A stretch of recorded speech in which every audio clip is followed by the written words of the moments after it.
السلام علیکم ورحمۃ اللہ وبرکاتہ۔ 12 نومبر کو 2 دن پہلے ہمارے گاؤں کے محمد رفیق بھائی تھے جن کا پونا میں اٹیک سے انتقال ہو گیا۔ انا للہ و انا الیہ راجعون۔ اللہ تعالیٰ ان کی مغفرت کرے، عذاب قبر سے بچائے۔ ہمارے گاؤں کے ان کی نماز جنازہ میں 3 لوگ پہنچے، صرف 3 آدمی، جبکہ ہمارے گاؤں میں کہا جاتا ہے اور یہ سچائی بھی ہے کہ لوگوں نے گاؤں کو کھنڈر بنا دیا، سارے لوگ ممبئی میں بس گئے جا کر۔ بہت سارے گھر ہیں ہمارے گاؤں میں جن گھروں میں تالا لگا ہوا ہے، کوئی رہتا نہیں وہاں پہ، سب ممبئی میں آ گئے۔ لیکن اسی گاؤں کے ایک انسان کا انتقال ہوتا ہے تو اس کی نماز جنازہ میں اتنے لوگ بھی نہیں شامل ہوتے کہ اس کی نماز جنازہ کی سب بندی کر سکیں، اس کے جنازے کو اٹھا سکیں۔ جنازہ اٹھانے کے لیے 4 پائے ہوتے، 4 آدمی چاہیے، جبکہ 3 آدمی وہاں شامل ہوئے گاؤں کے۔ ایسا نہیں کہ جنازے میں لوگ نہیں تھے، ماشاءاللہ اچھے خاصے لوگ تھے، لیکن وہ سب سسرال کے لوگ تھے، ان کے اس مرحوم کے سسرال کے لوگ تھے۔ اب بتائیے اس انسان کے سسرال والوں کی نگاہ میں ہمارے گاؤں کی کتنی عزت بڑھی ہوگی 12 تاریخ کو۔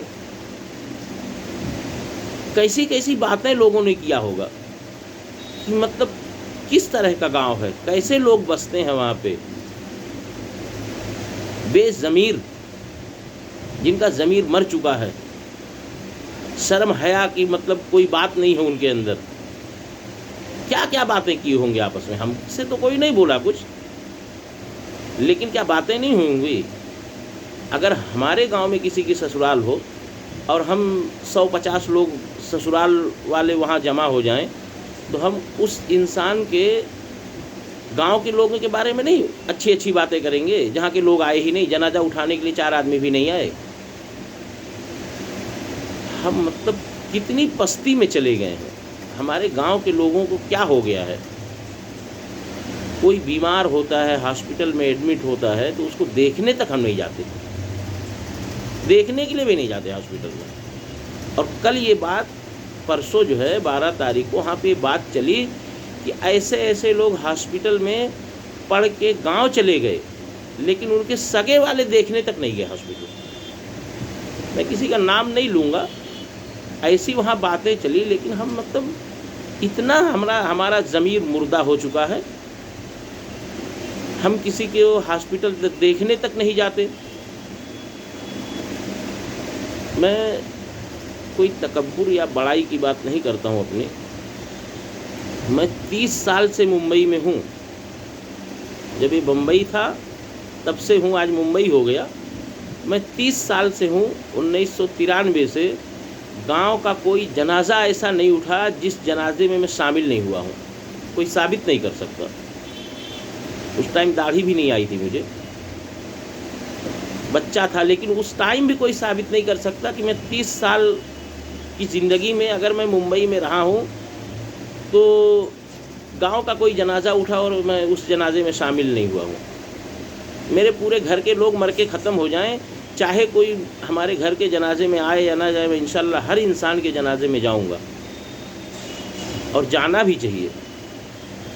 یہ بے غیرتی کی بات ہے کہ گاؤں کا انسان جو ہمارے ساتھ اتنی زندگیاں گزار دیا اور وہ دنیا سے چلا گیا تو ہم اس کے جنازے میں بھی شامل نہ ہوں، غیرت کی بات ہے۔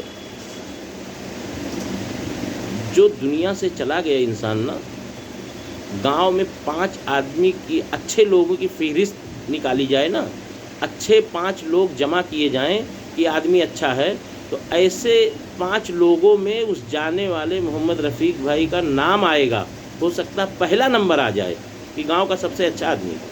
نہ کسی سے لڑائی نہ جھگڑا، کبھی میں نہیں سنا کہ وہ انسان اپنی زندگی میں کسی سے لڑائی جھگڑا کیا ہو، پرسنل اپنی۔ ایسے انسان کے جنازے میں 3 لوگ گاؤں کے جاتے ہیں۔ ارے بھائی، کوئی ضروری نہیں کہ آپ گاؤں میں ہی جا کے مرو، یہیں مر جاؤ گے۔ آپ کے جنازے میں کون جائے گا؟ ہر انسان میرے جیسی سوچ نہیں رکھتا. تو اس لیے اگر کوئی دنیا سے جاتا ہے ہم اس کے جنازے میں جائیں. یار آخری سفر ہے بیچارے کا دنیا کا, جانا چاہیے. اللہ تعالیٰ اس پہ اجر بھی دے گا, ایسا نہیں ہے. اور کس کا آسمان سے پیسہ گرتا ہے؟ سب محنت کر کے کماتے کھاتے ہیں. کیا ایک دن کے لیے ہم کسی کے جنازے میں جانے کے لیے اپنا کام دھندہ آگے پیچھے نہیں کر سکتے؟ کرنا چاہیے. اس لیے ہمارے گاؤں کے اپنے لوگوں کو میں کہتا ہوں کہ اس معاملے میں اگر کسی کو کچھ سیکھنا ہے تو مجھ سے سیکھ لے, مجھ سے سیکھے. میں دلیل اور مثال ہوں گاؤں والوں کے لیے. اس لیے میری بات سے اگر کسی کو تکلیف پہنچی ہو تو معافی چاہتا ہوں. میرے بارے میں کوئی غلط نہ سوچے کہ میں کیا بولا کیا نہیں بولا. میں وہاں گیا اس جنازے میں, مجھے بہت دکھ ہوا, اور یہ دکھ کا غصہ ہے جو میں نے اتنی باتیں کہی. اس لیے ہمارے چھوٹے بڑے سب ہیں گاؤں میں, اس لیے معافی چاہتا ہوں کہ اگر میری بات سے کسی کے دل کو تکلیف پہنچے گی تو معافی چاہتا ہوں. السلام علیکم ورحمۃ اللہ وبرکاتہ.